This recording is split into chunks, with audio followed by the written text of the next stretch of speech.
Mag-UC muna ako. Pag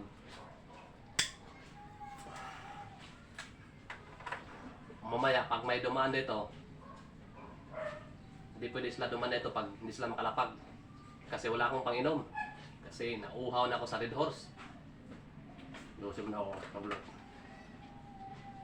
Mag-ano ko, dasal ako pag may dumadaan dito na tao. Para manghingi ako ng panginom ko. Kaya wala na akong panginom kasi pag walang trabaho, walang panginom, makaisip tayo ng kalukuhan. Ito na.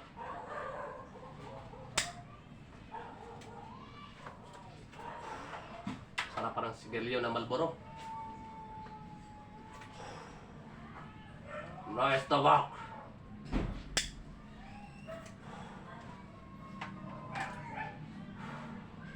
Kainit.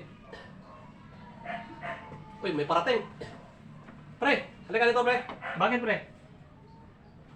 Di mo ba alam? Pag dumaan dito, hindi pwede di maglapag. Kahit isang bote lang, pre, na Red Horse. Ay, walang problema yan, pre. Isang buti lang pala. Para makainom ka. Oh, isang bote. Kulang pa to. Ay, dagdagan natin. Ang bilis naman pumatak yung meter mo, pre. Ganyan talaga, pre. Kasi alam mo na wala akong trabaho. Buti nga, isang Red Horse lang, pre. Kung ikaw tutumbahin ko ngayon. Wag! Bibigyan kita, pagbigyan kita. No, kaya nga, Huwag kang makalala. Ay, bigyan kita, pre. Yan, ang yan dapat sa'yo, pre. Yan dapat sa'yo, pre. Ayan.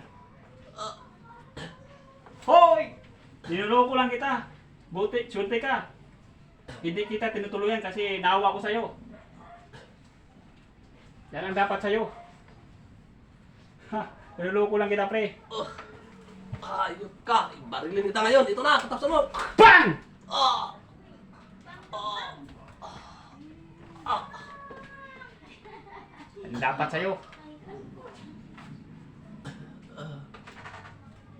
Lumaki ka na nabubuhay lang sa hingi-hingi. Ano, lalaban ka pa? Wala na. Wala na, hindi na yan. Hindi na yan mabubuhay. Yan ang dapat sa'yo. Kawawa naman. Kaya na yan, hindi na yan mabubuhay. Pauwi na nga.